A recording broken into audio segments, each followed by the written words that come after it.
अब ये क्वेश्चन क्या कह रहा है, a horizontal force of 129.4 newton is applied on a 10 kg block which rest on a horizontal surface if the coefficient of friction is 0.3 then the acceleration should be. तो हमें acceleration निकालना है।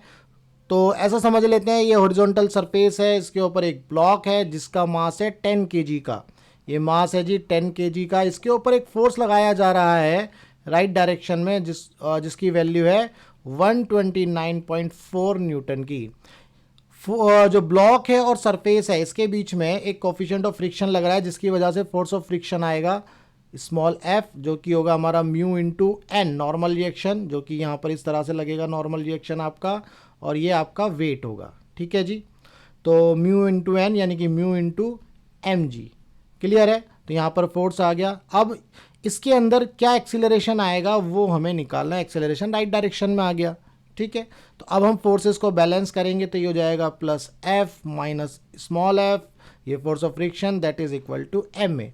तो यहाँ से हमें क्या निकालना है, एक्सीलरेशन ही तो निकालना था, F minus force of friction upon में एम।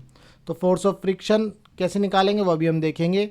तो कैपिटल एफ की वैल्यू है 129.4 माइनस फोर्स ऑफ फ्रिक्शन हमारा म्यू यानी कि 0.3। ठीक है जी। एम की वैल्यू कितनी है 10 kg, 10 आ गया। जी की वैल्यू हम ले लेंगे 9.8 अपॉन में, और जो एम है वो आ गया 10। ठीक है जी। तो 129.4 माइनस, इसको सॉल्व करेंगे ये पॉइंट उड़ जाएगा, ये 10 उड़ा देंगे। ठीक है जी। इसको 9.8 यहाँ से इसको कर लिया तो ये कितना आ जाएगा, इसको भी सॉल्व करेंगे तो 29.4 आएगा ये। ठीक है। 3 अट्ठे 24 का 4, हासिल लगे 2, 3 नीम 27 और 2 29, 29.4 अपॉन में 10। तो यहाँ से सॉल्व करेंगे तो ये कितना आएगा 100 अपॉन में 10। तो 1 0 से 1 0 उड़ जाएगी। तो 10 मीटर पर second square is the answer. उम्मीद करता हूँ आपको इस क्वेश्चन का जो कॉन्सेप्ट है वो समझ में आया। बेसिकली फोर्सेस को बैलेंस करना है, कौन कौन से फोर्स किस डायरेक्शन में लग रहे हैं ये आपको पता होना चाहिए। उसी के बेसिस पर हमने जो है इस क्वेश्चन में एक्सेलरेशन निकाला है।